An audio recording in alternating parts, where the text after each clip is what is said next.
Quando a gente já estava com a loja nova, qual que foi o teu maior desafio naquele momento?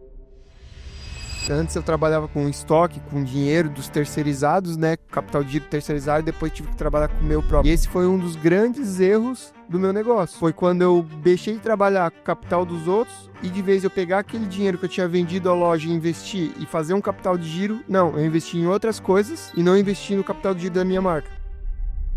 Quando eu descobri o modelo de negócio do meu fornecedor, que era fornecer para outros revendedores, eu falei, é isso que eu vou fazer. Fala galera, seja muito bem-vindo ao nosso primeiro episódio do nosso podcast Acorda pro Drop. Um podcast feito para quem quer tirar a marca do papel e expandir ela no mundão aí com estratégia, coragem e estilo.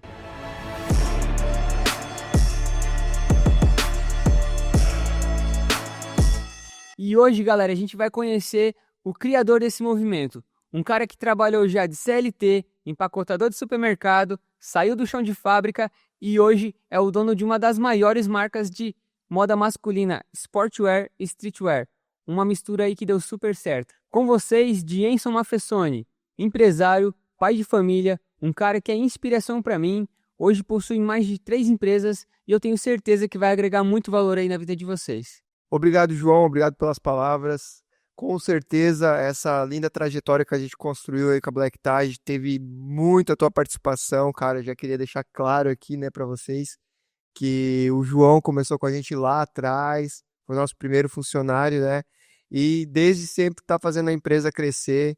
E eu sou muito grato a tudo. Sou muito grato a você, tá, cara?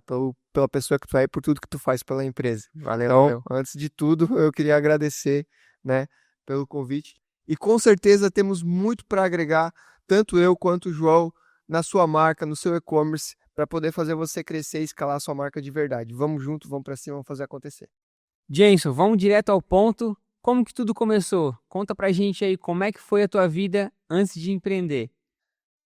Cara, antes de empreender, eu era CLT, né? Como todo mundo. Trabalhei já em supermercado, embalando compra.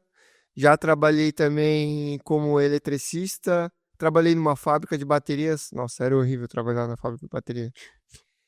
E eu vivia numa bolha, cara. Tu pensa assim, hoje muitas pessoas passam por isso, sabe, João? Às vezes a gente tá vivendo dentro de uma bolha e aquilo ali é a coisa certa a se fazer. Então, naquele tempo, eu namorava e para mim a minha vida era trabalhar na fábrica, voltar para casa, ir para casa da minha namorada, ter meu carrinho e era só aquilo ali, entendeu? E aí, em um certo momento, eu acho que meio que virou a chave foi quando eu terminei com essa namorada e eu comecei a conhecer o mundo realmente. Comecei a ir para as festas, comecei a conhecer outras pessoas. E quando eu terminei esse relacionamento, eu também ganhei a conta da onde eu trabalhava, porque eu tinha servido naquele ano, no ano anterior, e eu faltava demais. Então, eu aproveitei naquele momento, eu era rebelde e eu faltava, né? Ia lá, dava atestado, faltava. E aí, quando eu voltei, eu ganhei a conta desse trabalho. E eu acho que foi a melhor coisa na minha vida que aconteceu, porque eu tive que me virar. É, E justo nesse momento foi uma época que eu me frustrei bastante, João. Eu entrei para trabalhar no material de construção, logo que eu saí da fábrica de baterias. E quando eu cheguei lá, eu falei, porra, vou aproveitar a oportunidade, vou tentar dar o meu melhor. E eu tentava dar o meu melhor. Entrei lá, fiquei como vendedor já. Eu ia receber o cliente na porta, eu atendi ele da melhor forma e tal. Só que não deu nem 3 meses, né? Antes da experiência, eu já ganhei a conta de novo e colocaram outra pessoa no meu lugar.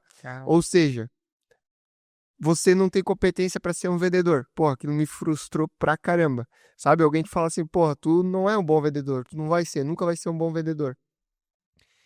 E aí, cara, aquilo ali ficou magoado, ficou marcado na minha cabeça, né? Só que eu saí dali e fui trabalhar como ajudante de eletricista, porque apareceu uma oportunidade para mim trabalhar como ajudante de eletricista. E aí comecei ali como ajudante de eletricista e tal, e eu sempre fui um cara que gostei de fazer as coisas muito perfeitamente, entendeu? Eu gostava, por exemplo, lá na fábrica de baterias, eu gostava de organizar o estoque, deixar tudo sempre arrumadinho, por letra, por cor, por rua, né? Quem trabalha em estoque sabe como é que é. Sim. Então, eu gostava sempre de deixar tudo organizadinho. Eu fui, cara, sempre saía do trabalho, varria tudo. E na elétrica foi a mesma coisa. Eu também gostava de dar o meu melhor, de entregar. Cara, eu fazia assim o máximo possível para entregar o melhor trabalho possível.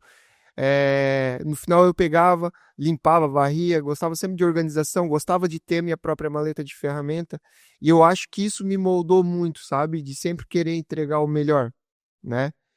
E, e aí, nesse meio tempo que eu comecei a trabalhar como ajudante, meu, foi sofrido, cara. Cavar valeta, buraco, cara, mano, foda, tá? No sol, é foda. Quem trabalha de eletricista sabe, velho, é fudido. E aí, eu trabalhando como eletricista, cara, surgiu a oportunidade de eu ser o eletricista, sem mesmo fazer curso, de tanto que eu queria. Então, tu vê que é, o quanto é importante o cara querer fazer as coisas, entendeu? Querer buscar, querer entender, querer fazer mais. E aí, eu não tinha curso, não tinha nada, nem conhecia o YouTube aquela vez, mas eu ficava perguntando o tempo todo pro cara que era o meu parceiro. Cara, como que faz isso? Como que faz aquilo? E era interessado em fazer as coisas. E aí fui aprendendo, fiquei bom pra caramba, entendeu? Eu fazia os painéis assim de prédio, fazia tudo organizadinho, com fio, várias cores e tal. Cara, perfeito. No entanto que depois o meu patrão me chamou e falou pra mim trabalhar sozinho, só resolvendo problema. Ele só me mandava onde tinha bucha pra resolver. Eu chegava lá, resolvia os problemas e eu adorava aquilo, tá ligado? Porque eu me sentia muito importante. E aí tinha um amigo meu, parceiro, parceiraço, Davi, que sempre me falava, ele fez alguns freelances lá naquele lugar e falava, cara, tu é bom, mano, olha aí o trabalho que tu entrega. Porra, mano, vai trabalhar sozinho. Tu vai se dar bem, vai trabalhar sozinho. E aí eu, putz, cara, empreender agora, né, cara? Começar a empreender. E aquilo era novo pra mim, porque eu sempre vim de CLT e falei, não, vou ser isso aqui, e deu, e eu já tava ganhando bem, tava ganhando 4.500 naquela época, era 2016, entendeu? Era bastante, entendeu? Já tinha um carrinho ali e tal, tava indo bem. E aí peguei, tomei coragem e falei, não, então se tu tá falando, eu vou trabalhar sozinho. Peguei isso aí e comecei a trabalhar sozinho. Achei um parceiro, um sócio, a gente começou, só que, cara, não deu certo. Daí, naquele meio tempo, você mesmo, né, João? Você, dentro de casa, a gente fez os folhetinhos de eletricista, saiu pra entregar, entregou na rua um monte de folheto. Tu lembra disso, Ah, cara? aquela vez foi tenso, hein? O sol de rachar e nós na sinaleira entregando panfleto. Ah, E entregava aqueles panfletos lá e ninguém chamava, cara. Ninguém chamava, ninguém chamava. E aí começou a atrasar um monte de prestação do carro. Começou a não ter mais dinheiro pra pagar nada, pra sair, pra fazer nada, cara. E aí eu me vi numa situação complicada. E naquela época, era a época que eu tinha conhecido as festas. E eu tava muito indo em bastante festa e tal e tal. E eu conheci todos os lados bons, os lados errados das festas. Só que tinha pessoas que andavam comigo, cara, que empreendiam dentro das festas, faziam coisas que não eram legais, e eu não me via fazendo aquilo, porque eu nunca gostei de fazer coisa errada, queria fazer coisa certa, entendeu? sim. E eu falei, pô, se eu fizer aquilo, vou me dar mal, não vai ser legal para minha vida isso, entendeu? Eu quero prosperar realmente. E aí deu um start, pô, como é que eu posso fazer para prosperar aqui dentro? E eu sempre fui um cara que gostei de me vestir bem, né, cara? Gostei de, tipo, ia nas festas e tal, comprava aquela roupa e tal. Então, eu gostava de me vestir bem. Pra E quem não sabe, galera, naquela época lá eu só queria ficar usando as roupas dele. Então, acho que isso é mania de irmão, né? Sempre quer ficar usando a roupa do irmão mais velho. não, era trabalho, né? Trabalho. Mas, cara, daí naquela época ali que eu comecei a ir pras festas e comecei a ver a oportunidade de empreender dentro das festas. Eu vi que todo mundo naquela época era aquela febre da Oakley, lembra? Sim. Ah, que fase. E aí, porra, eu ia pra Balneário Camboriú e comecei a comprar umas roupas lá pra mim. Tipo, comprei uma camiseta lá no Camelô, comprava uma camiseta lá pra mim. Aí usava, ia nas festinhas e a galera, pô, camiseta da hora e tal, não sei o quê, relógio, aqueles G-Shock. Aí eu falei, porra, eu acho que se eu comprar ali nesse camelô e tentar vender nas festas, vai dar bom. Aí comecei a comprar no camelô, comprava uma pecinha, voltava, comecei a levar nas festas. Aí um cara se interessou, outro se interessou. E aí depois até a gente fez algumas viagens para Balneário Camboriú, né, João? Sim. Pra comprar peça e tal. Daí comprava tudo no camelô, pagava lá R$ 40, voltava pra cá e vendia por 60, 70 nas festas. Cara, e aquilo ali começou a me despertar um interesse enorme, entendeu? Em revenda de roupa, ali que começou o empreendedorismo mesmo, né? A vontade, né? A vontade de empreender, eu vi, pô, isso aqui dá dinheiro, olha só, posso ganhar dinheiro com uma coisa que é certa, tá ligado? E sem cavar buraco. E ser que era o mais foda possível. Mano, mas no decorrer dessa caminhada aí, teve algum estralo que deu na tua mente e deu uma ainda mais força de vontade de começar a empreender? Eu acho que uma das coisas que eu vou ser eternamente grato é por ter ganhado um livro de um amigo meu, o Amaral. Amaral, sou grato, cara, obrigado. Mano, o cara me deu um livro, O Poder da Mente Milionária. Transformou a minha mentalidade. Transformou a minha mentalidade. Cara, não sei te dizer, mas assim, abriu minha mente de um jeito. Eu não, porque a gente vivia numa bolha, né? Eu vivia numa bolha. Quando eu li aquele livro, eu falei, porra, existe alguma coisa lá fora, entendeu? João, a virada de chave mais grande que eu dei foi quando eu conheci o fornecedor que fabricava as peças e vendia no camelô de Balneário. Ele fabricava aqui em Brusque. Então, se lá eu pagava 40, eu achei o cara que vendia por 10 aqui as camisetas. Achou a, Achei a fonte, a mano. galinha dos ovos de ouro. Achei a fonte. Pô, falei, a hora que eu vi, eu falei, mano, 10 conto? Como assim? Eu tô pagando 40, cara, velho. Eu dei pulo, né? Falei, mano, é agora, vou fazer a boa. Daí, o que que acontece? Comecei a comprar dele, meu, e eu comprava um monte. Eu ia lá, eu comprava bastante, enchia o porta-mala e levava nas festas, tal, não sei o quê. E aí eu comecei a entender qual que era o modelo de negócio daquele cara, que era vender pela internet, fornecer para outras pessoas. Falei, pô, aí tem, né? Aí tem. Aí então nesse meio tempo, eu não tinha muita grana para investir. Eu comecei a comprava lá, tipo, 100 pila, vendia, gastava. Aí eu chamei um amigo meu da Visão, que foi meu sócio por um tempo, e ele tinha um dinheiro para investir. Pegou emprestado da mulher dele, fez a mulher dele vender a moto da mulher dele. Meu, cara. Tu lembra da Shai aquela vez? Vendeu a moto dele e investiu R$ 1.000. E eu também peguei e investi R$ 1.000. Daí, quando eu investi esses R$ 1.000, a gente teve R$ 2.000. Daí a gente comprou as peças e colocou no porta-mala. Daí a gente saiu vendendo de. Essa época tu trabalhava no mercado ainda, lembra, mano? Eu lembro, sim. Como não lembrar? Aí nessa época aí a gente botava no porta-mala e ia, cara, passando de porta em porta, nos postos de gasolina, batia a palma. Tinha gente sentada na frente de casa, nós parava, opa, tudo bem? Ô, quer comprar umas camisetinhas? A gente tá com uma promoção aqui, 3 por não sei quanto e tal. Mano, nessa época, assim, ó, foi bem sofrido, porque a gente tinha alguns amigos nossos que aceitavam de boa, mas tinha muita gente que te olhava assim, tipo. Pô, tu tá fazendo isso, cara? Tu é maluco? Tipo, não vai te levar a nada, sabe? Te julgando o tempo todo. E eu lembro, cara, muito nitidamente uma vez que a gente foi num posto de gasolina, tinha uma galera bebendo ali e a gente pegou e ofereceu pra eles. Eles ficaram rindo da nossa cara, velho. Eles riram da nossa cara, meio que zoando assim com nós. Ah, não sei o que, pô, tão vendendo camiseta. E eles, carro rebaixado, se achando, bonzão, tá ligado? Uhum. Ali, bebendo. Beleza, tudo certo, né? Vamos continuar nossa caminhada. E aí continuamos, cara, ali e tal, vendendo. Só que não progredia tanto, tá ligado? A gente, tipo, vendia, mas não conseguia fazer um volume muito grande de dinheiro. E aí, quando eu descobri o modelo de negócio do meu fornecedor, que era fornecer para outros revendedor, eu falei, porra, é isso que eu vou fazer. Aí chamei o Davi e falei, Davi, seguinte, vamos ir pra internet, cara, vamos ser fornecedor, não vamos ser vendedor final. Uhum. Daí a gente pegou, ele falou, ficou meio com resistência no começo, tipo, não sei o que, daqui a pouco ele falou, não, vamos fazer como tu quer. Beleza, daí falou, mano, aí o negócio pegou preço. Aí, bicho pegou de verdade. E eu lembro que, tipo, em três meses, R$ 2.000 tinha se transformado em R$ 50.000. Caraca. Mano, aí nós comprava do cara 10 pila, vendia 15, 20, fazia o negócio girar, pum, pum, pum. Daqui a pouco nós conhecemos um fornecedor de Balneário Camboriú que fabricava umas outras camisetas de outra marca específica.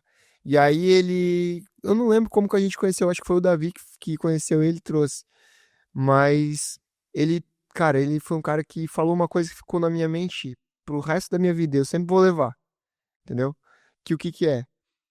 Quando ele me chamou a gente e falou assim, ó, colocou nós dois um na frente do outro e falou bem assim, ó, olhando no nosso olho. Meninos, vocês estão tendo uma oportunidade de ouro.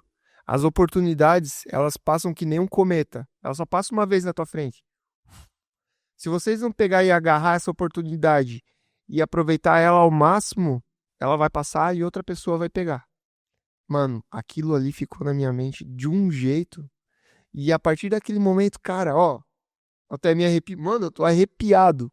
Porque a partir daquele momento, todas as oportunidades eu abraçava, João. Uhum. Todas as oportunidades eu abraçava. Cara, eu tinha a oportunidade de fazer uma coisa, eu marcha. Tu vê então quanto o cara aprende, né, no longo da vida. Tá legal. É muito. Abraçou o cometa. Abracei o cometa. E aí, cara, naquela época foi muito louco, cara, que a gente começou a vender bastante, bastante mesmo, Isso era no marketplace do Facebook, no né? marketplace do Facebook. Não tinha anúncio, não tinha nada. Era no TED. Não tinha Instagram, Não tinha Instagram. grupo não de WhatsApp. Nada. Não tinha site. Era no 1 a 1. E aí, antes era lá em casa, né? Nós te convidando pra trabalhar com a gente, tu lembra? Lembro, meu, cara. E eu trabalhava no mercado, ganhava um dinheirinho fixo. Pensei, meu, será que eu vou me meter com esses caras loucos aí? A mãe já tava maluca, né? A mãe falando que nós era maluco, que nós não ia dar certo, não sei o quê. Não. Mas eu pensei, vambora, vamos ver no que vai dar, né? E arriscamos certo. Daí, naquele momento ali, a gente pegou a sala da frente da casa da mãe, tirou todos os móveis, tinha 2 salas, né? Uma na frente e uma atrás. Juntou tudo para uma sala só, coloquei umas partilheiras, coloquei as peças tudo na partilheira ali, uma salinha pequenininha, 3x3. E aí começou. Venda aqui, venda lá, e os clientes começaram a ir lá para retirar, e o negócio começou andando, Fornecendo pra. fornecendo para os revendedores, naquela época já, Uhum. fornecendo para os caras. E aí nós falamos, porra, nós crescemos, vamos para um outro lugar. E o Davi morava com a mãe dele naquela época. Eu também morava com a minha mãe. E aí a gente falou, pô, vamos dar um passo a mais, cara. E a mãe, aquele tempo, meu, direto falando, Piá, isso daí vai dar errado. Piá, tu tem que sair de casa porque não sei o quê, né? Dando aquele empurrão pro cara sair de A casa. idade chegando. Ah, mas tinha 22 anos, eu acho que era 22. E mais, assim, ela queria muito que a gente saísse de casa e tocasse nossa própria vida, né? Sim. É, E hoje eu sou grato, meu Deus, eu aprendi muito, cara, quando eu fui morar sozinho. E aí eu lembro, cara, tava numa fase muito legal, muito boa assim, né? A gente tava faturando bem. O Davi se mudou pra uma outra casa. Naquela casa a gente fez nosso estoque em nossa loja. Naquela casa mesmo, pegava enchente. Nossa. Lembra aquela vez que, meu, Lembro. direto o cara pegava enchente, tinha que pegar, erguer Mercadoria. toda a mercadoria. E aí nessa mesma época eu fui morar sozinho. E aí eu tava no meio das festas, no meio da bagunça também. Só que nessa época tava meio desviado, né? E tal, aí não queria saber trabalhar direito. E aí meu sócio também já, porque, porra, gurizão novo, nunca ganhou dinheiro. Daqui a pouco começou a ver um monte de dinheiro. Cara, nós ia pra Balneário Camboriú, nosso fornecedor, botava um bolo de dinheiro em cima do carro, do painel do carro e falava, cara, nós estamos ricos, caralho. Era louco, tá? Meu, é uma sensação. Foi incrível assim pra nós. É a mesma coisa que o cara ficar milionário da Pra noite quem, pro dia, mas nós não tava rico, milionário, né? Mas pra aquilo pra nós era novo. pra quem ganhava 4 mil de CLT, do nada virou 2.050 mil, pô, tava rico mesmo, né? É, mano, não, foi loucura. Começou a girar muito dinheiro, assim. E aí, nesse tempo, meio desviado, meio perdido. E o Davi meio também tinha tido filho e tal. E aí começou a ter as desavenças, porque eu era do meu jeito, o Davi era do jeito dele e tal.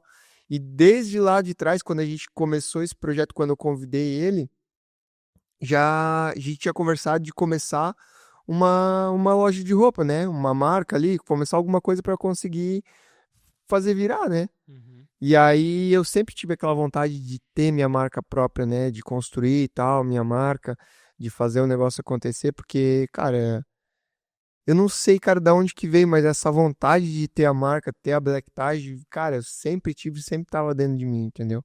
Criar as peças do teu próprio estilo, né? Criar as peças, criar, falar, não, essa marca é minha, entendeu? Uhum. E aí naquele intuito ele começou a ter um pouco de desavença, a gente não conseguiu mais dar certo, hoje a gente é grandes amigos, né, meu, eu amo ele demais, e a gente acabou, não que a gente já separou de imediato sociedade, eu chamei um outro amigo meu, porque eu vi oportunidade, ele trabalhava com festa, ele era promotor de festa, então ele trazia vários cara influente, assim, não é na época, MC Menor, Projota, MC Kevin também veio aqui, então todos esses caras ele trazia, e eu falei, pô, oportunidade de fazer a marca ficar conhecida, eu chamei ele, e a gente começou a Black Tie junto daí. E aí a gente começou a Black Tide fazendo esses eventos, divulgando a inauguração da Black Tide. O primeiro drop da Black Tide foi inaugurado no show do MC Menor. No entanto que a gente fez uma camiseta em homenagem para ele, escrito Osasco, entendeu? Uhum. E aí a gente lançou ali a marca de verdade, só que isso fora da minha parceria com o Davi. A gente separou e aí eu comecei ali a parceria com o Marquinhos na marca e abri uma outra loja de multimarcas, né, nesse meio tempo. E aí, pô, foi nas festas, foi acontecendo ali a Black e tal. Só que daí o que que aconteceu, cara? Como a gente era sócio, é, nenhum e nem outro tava dando o valor ideal pra marca. Um jogava as coisas pro um fazer, outro jogava pro outro, e ficou meio que um status a marca, entendeu? Não ficou uma coisa tipo, não, vamos fazer acontecer de verdade. Só que era o meu sonho. Aí eu peguei e comprei a parte do Marquinhos. Falei, porra, não, eu vou tocar isso aqui sozinho. Peguei e comprei a parte dele. Naquela época eu acho que paguei 12 mil na parte dele. E falei, não, mano, a partir de agora eu vou tocar. E nessa época foi a pior época da minha vida. Eu tava extremamente ferrado, porque eu tava muito envolvido com a bagunça, muito envolvido com as festas. E aí eu acabava com tudo, entendeu? Eu gastava todo o dinheiro e quebrei nessa época, quebrei. Então, o que que aconteceu nessa época, cara? Eu comecei a sair demais, fazer bastante bagunça, só que querer saber de bagunça. E aí chegou um final de ano, mano, que trabalhava o João e o Vitor, você e o Vitor trabalhavam comigo. Era dois funcionários, eu lembro certinho, cara, dois funcionários. E eu peguei, fechei as contas, não tinha mais produto dentro da loja para vender, não tinha nada. E eu paguei os 13º para os dois funcionários, paguei aluguel da loja, mas eu já estava devendo 3 meses de aluguel do meu apartamento, que eu fui morar sozinho. Então eu já estava extremamente quebrado naquela época, entendeu? Então foi um recomeço. E bem nessa época foi a época que eu tomei a atitude de comprar a parte do Marquinhos e falei, não, eu vou tocar. E aí nesse meio tempo, assim, esse final de ano ali e tal, eu tava conhecendo uma pessoa, minha esposa, que eu sou grato até hoje, a Jennifer. Meu Deus, ela que transformou a minha vida. Se não fosse ela, hoje não seria nada. Ela que me tirou de toda a bagunça e fez eu prosperar de verdade, me mostrou o caminho certo. Me afastei de coisas erradas, me afastei das festas e comecei a prosperar de verdade, que principalmente foi o que virou a minha chave ali para entender o outro lado do empreendedorismo, que não era só ganhar dinheiro e aproveitar, e sim aplicar e crescer cada vez mais, né? Então, isso daí fez total diferença na minha vida. E nessa época que eu comprei a marca do Marquinhos ali, né, que eu tinha tomado a decisão, já tinha conhecido a Jennifer, eu vendi o meu carro, eu vendi o meu carro, porque eu pensei, porra, eu não tenho mais dinheiro. Vou vender meu carro e vou fazer um monte de shorts com a minha marca. 16 mil reais, era um C4, eu adorava aquele carro. Rebaixado, roda aro 20 e tal. Meu, lindo, eu amava aquele carro, mano. Todo fechado na película. Nossa, era doido, era doido. Eu gostava. E aí, eu vendi o carro, fiz os shorts. Vendi os shorts também nesse final de ano ali. Vendi os shorts. Acabou com o dinheiro tudo. O sócio que eu tinha nessa multimarca tava no fim, ele tava pegando peça dos meus fornecedores e vendendo para os clientes e não me passava, e aí isso foi criando um buraco enorme, e aí fiquei devendo esses 80 mil, tinha perdido o carro, tinha vendido o carro para fazer os shorts, tinha vendido os shorts, não estava sem nada. Então, cara, nessa época foi muito difícil para mim, muito difícil. Eu recomecei o ano. Mano, eu lembro dessa época, mas não imaginava tudo que tu tinha passado. E, enfim, tu quebrou, né? E o que que tu fez pra fazer essa virada aí? Quando virou o ano, eu conheci um fornecedor que bateu na minha porta. E o que fez a diferença na minha vida, no meu negócio, foi eu sempre ser certo com os meus fornecedores, com todo mundo que eu trabalhava, entendeu? Eu sempre fui muito certo, muito digno e sempre gostei de pagar todo mundo certinho. E isso me deu uma credibilidade enorme, entendeu? E essa é a virada de jogo, essa é a chave do negócio, ser certo.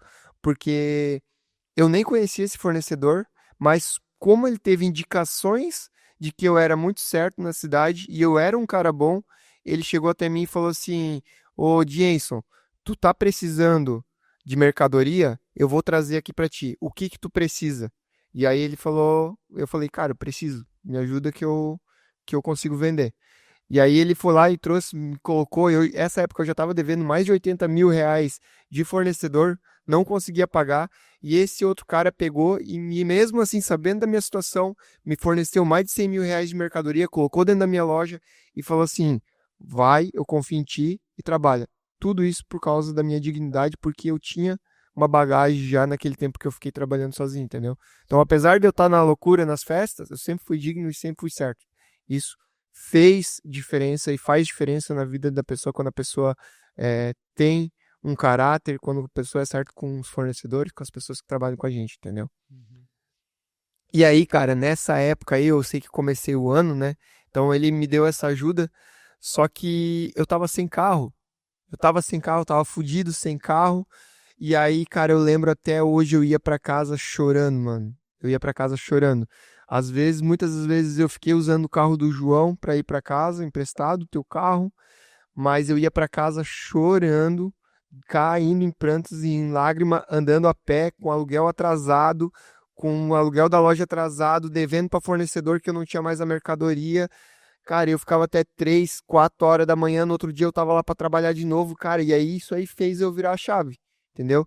Daí nessa época também eu juntei com a minha esposa, que tá agora, com a Jennifer, minha noiva, e aí ela começou a me ajudar, e aí, pô, não vai, continua, e aí eu ia, trabalhava até 3, 4 horas da manhã, voltava pra casa, no outro dia ia trabalhar de novo, fazia conta, comecei a fazer conta, fechar, ter realmente gestão, fechar a caixa, ficava lá, e aí foi indo, cara, foi andando, foi andando. E nessa época, cara, que daí eu tinha começado a Black, né? Na verdade, eu tinha zerado o estoque da Black, mas eu acreditava na Black e eu tinha pagado os 12 mil para comprar a parte do meu sócio e eu tinha que fazer acontecer. E nessa época foi quando a Black renasceu de verdade, né? Por isso que eu falo que nasceu lá em 2016, a Black Taj, que foi na ideia lá com o meu sócio Davi, mas ela renasceu ali no começo de 2018, no final de 2018, começo de 2019. Ela renasceu, porque eu tive que reestruturar tudo, né, cara? E aí, no meio dessa loucura, desse caos, eu fechei uma mentoria de R$ 44.000, cara. R$ 44.000, eu nem sabia como eu ia pagar, mas eu fiz parcelado em 24 vezes, e aí eu fechei a mentoria para começar a minha marca, entendeu? Então tava devendo, sem carro, aluguel atrasado, fornecedor atrasado e ainda fez uma mentoria de R$ 40.000. Exatamente.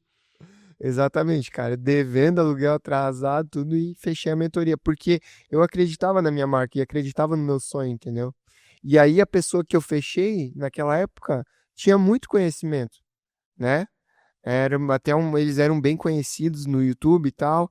E aí eu fechei, e, cara, isso fez total diferença. Se não fossem eles, o nosso gestor de tráfego, o William, lembro até hoje, meu amigão, também, hoje já não é mais gestor de tráfego da Black, mas, cara, aprendi muita coisa aprendi com eles. Então, tudo que eu sei hoje sobre marca, sobre e-commerce, eu aprendi com essa mentoria, entendeu? E isso daí fez, cara, eu virar a chave e começar a Black de um jeito que totalmente no caminho certo já, né? Então, aquilo ali automaticamente se pagou. E no começo foi muito difícil porque saía poucos pedidos. Investia bastante, tive que investir em estoque de novo para começar, coleção, tal, não sei o quê. Bastante investimento em tráfego, e aí foi indo, foi indo. Cara, eu lembro até hoje o dia que eu e a Jennifer, ela tava já na lojinha de baixo, né? Era uma lojinha pequena. E eu lembro muito bem o dia que deu 10 pedidos, os primeiros 10 pedidos na loja. Mano, nós comemoramos com a maior.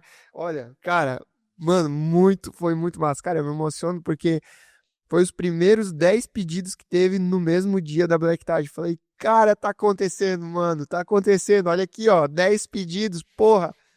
Mano, fiquei muito feliz mesmo. E aí fomos progredindo, progredindo e, cara, dentro daquele um ano ali, a gente já começou, em 2019 ali, a gente já começou a faturar bem. E aí começou a vir, começou 10, 20, 15, 30, daqui a pouco tava faturando 50 mil por mês só na Black Tide. E aí tinha mais o meu outro negócio, né, que era as multimarcas, que tava ali ajudando. E aí tudo que eu ganhava na multimarca eu investia na Black. Tudo que eu ganhava eu investia na Black. Fazia o negócio acontecer. Não, vamos pra cima, vamos investir aqui. Eu não queria o retorno dali. Só queria saber de fazer acontecer, entendeu? E 2019 para 2020 foi quando a gente abriu a loja nova. Tu lembra? Sim. E é por isso que eu friso a importância de quando tu tá começando um negócio, uma marca, tu ter outra coisa para te aguentar, né? Às vezes a gente é bem louco, a gente quer sair do negócio e já arriscar direto numa outra coisa. Eu sei que às vezes dá certo, a gente tem que dar o primeiro passo, mas só que se você tiver como se manter no teu negócio, no teu trabalho, até você conseguir outros clientes, conseguir vender, começar a prosperar no teu negócio próprio, faça isso, porque isso vai fazer diferença, entendeu? Não sai abandonando, metendo louco que tu vai se quebrar, entendeu? E quando a gente já estava com a loja nova, a Black Target já estava andando, as multimarcas junto ali, qual que foi o teu maior desafio naquele momento? Cara, o meu maior desafio nessa época ali, quando a gente abriu a loja nova, foi realmente escalar. Na verdade, eu não tive muito desafio nessa época, vou te ser bem sincero. O que que aconteceu nessa época?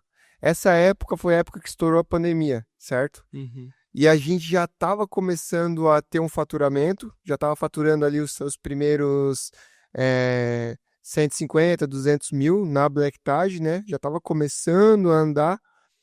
E nesse meio tempo, cara, estourou a pandemia e a gente ficou muito preocupado. No começo ficamos muito preocupados, pensando, porra, agora quebramos, velho. Agora vai parar tudo, não vamos poder vender, não sei o quê. E muito pelo contrário. Pro e-commerce foi mil maravilha. Estourou, então a gente alavancou muito nessa época. Então já estava vindo com faturamento legal. Daí a multimarca estourou, começou a vender demais, vendeu pra caramba. E naquela época tudo que eu ganhava eu continuei investindo na Black. E aí um dos desafios foi tomar a decisão de parar de vender multimarca e vender só a minha marca própria, entendeu? Porque eu via que aquilo já não era uma coisa certa, eu já estava em outro nível, entendeu? Eu queria sair daquilo, ficava sempre morrendo de medo, tal, de acontecer alguma coisa. Direto tinha que estar recolhendo as peças, igual os caras que ficam lá no Brás, quando passa a polícia lá, o cara tem que estar recolhendo as peças. Lembra, né, João? Quantas vezes que nós fechamos a loja por causa disso? Aham.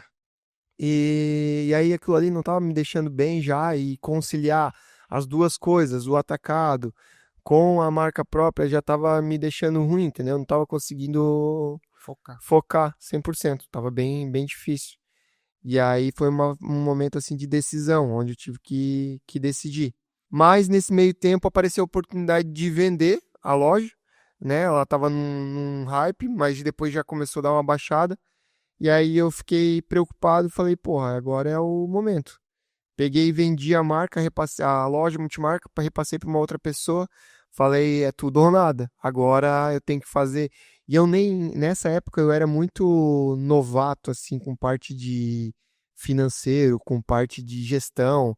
Eu não conhecia, então eu não fazia um DRE, eu não sabia se a Black Tie estava dando lucro direito, ou se a outra loja estava dando lucro direito. Era bem louco, eu só queria saber de faturar, entendeu? Faturar e gastar, que nessa época também foi época de gastar bastante. Mas eu falei, cara, é agora ou nunca, é tudo ou nada, entendeu? Já estava bem estruturado, estava funcionando, já tinha funcionário na Black Tag, e eu falei, vambora. Aí vendi a outra multimarca por um valor até considerável e investi tudo na Black, fiz a Black acontecer de verdade. E aí, cara, eu acho que daí veio um desafio muito grande, porque antes, quando eu trabalhava com fornecedores, né? eu tinha o capital dos fornecedores para trabalhar. Então, ali eu ficava às vezes devendo 300, 400 mil para os fornecedores, e não era um, era dois, três. E aí, quando eu decidi tocar sozinho a Black, foi quando eu tomei a decisão de eu mesmo produzir as peças.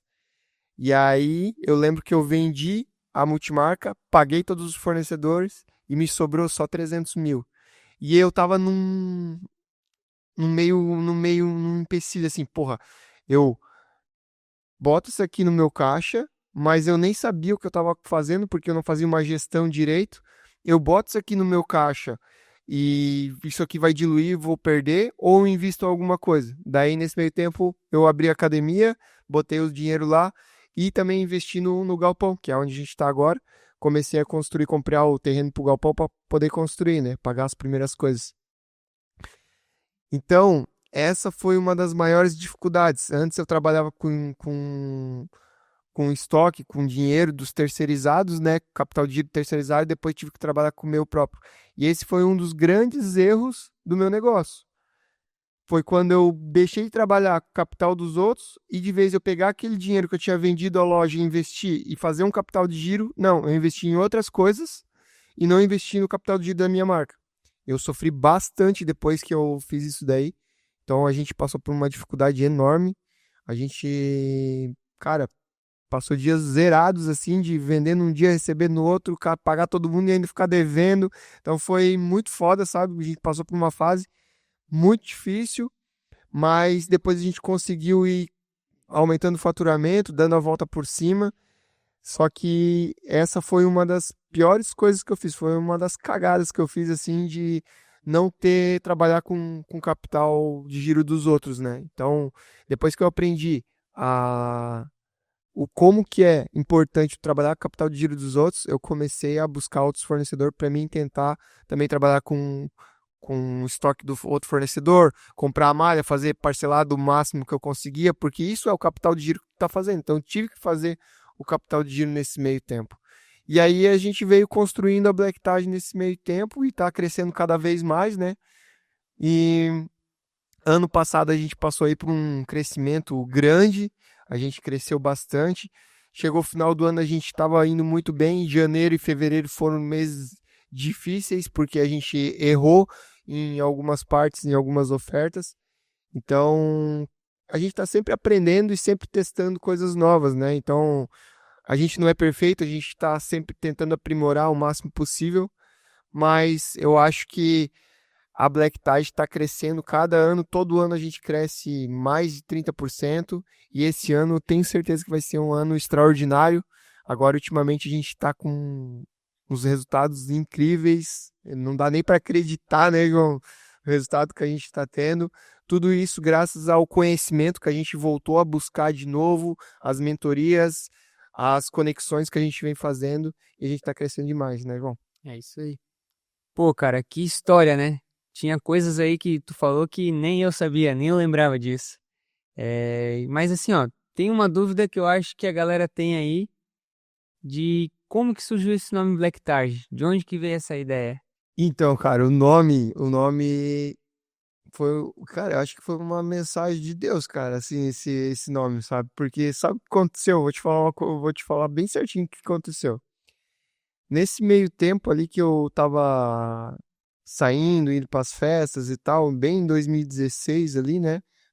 Por isso até que eu falo, né, que o nome nasceu em 2016, porque desde aquela época eu já tinha o nome. Eu conheci as festas. E aí eu conheci um evento que tem aqui perto, que é o El Fortin, né? E eu tava lá nesse evento, tal, pá, era eletrônico, festa, e de repente, cara, tava amanhecendo, eu lembro até hoje, cara, é engraçado. Tava amanhecendo e eu virei assim pro lado e olhei assim, tinha uma pista, que era uma pista de dança, que era um prog mais pesadão assim. E aí eu olhei para aquele nome, para aquela pista e o nome era Black Targ.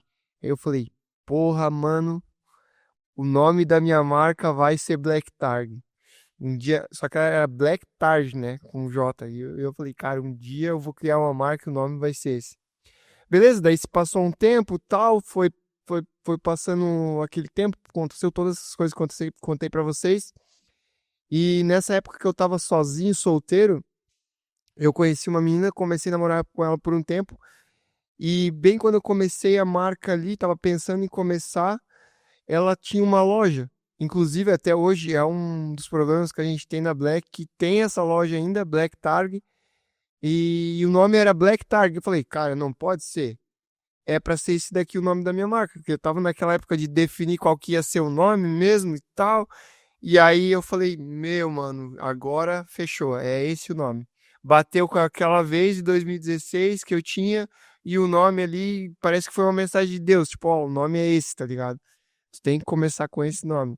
E aí eu usei o nome ali da loja dela, que eu já não ia mais usar ela, e ela não tinha mais acesso àquele Instagram. E aí até um problema que a gente tem hoje, tem um Instagram que a gente não consegue usar, e a gente só tem o black.targ, né?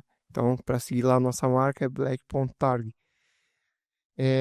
Isso até é uma das coisas que eu aprendi, e agora toda vez que eu vou criar uma marca nova ou criar um negócio novo, eu faço essa pesquisa antes, né? Ver se está disponível em todas as redes, antes de elaborar o nome, porque é importante a gente ter esse nome definido. Mas o nome nasceu isso, cara. O nome nasceu nessa festa, eu vi ali o nome da pista, vi que era aquilo ali, já veio na minha cabeça desde 2016. E aí, quando eu tava ali naquela época de criação, que tava começando a criar, juntou a comida com a vontade de comer. E aí eu falei, porra, é isso mesmo, e era pra ser. E aconteceu. E aí eu botei esse nome e o pau pegou. Pô, cara, que legal.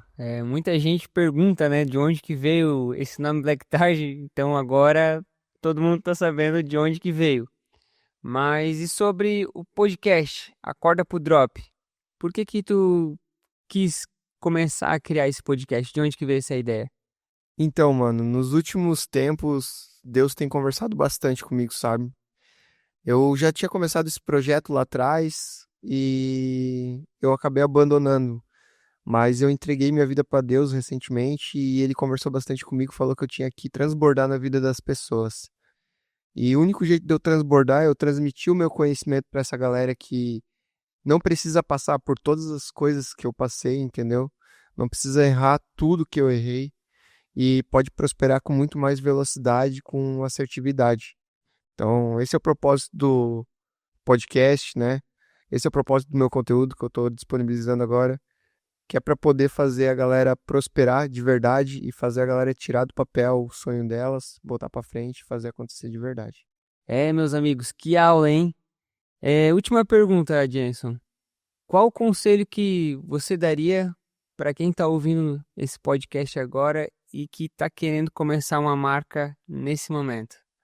Para de ficar esperando o momento certo para fazer as coisas, simplesmente começa. Você só precisa de uma ideia, atitude, coragem e um bom drop.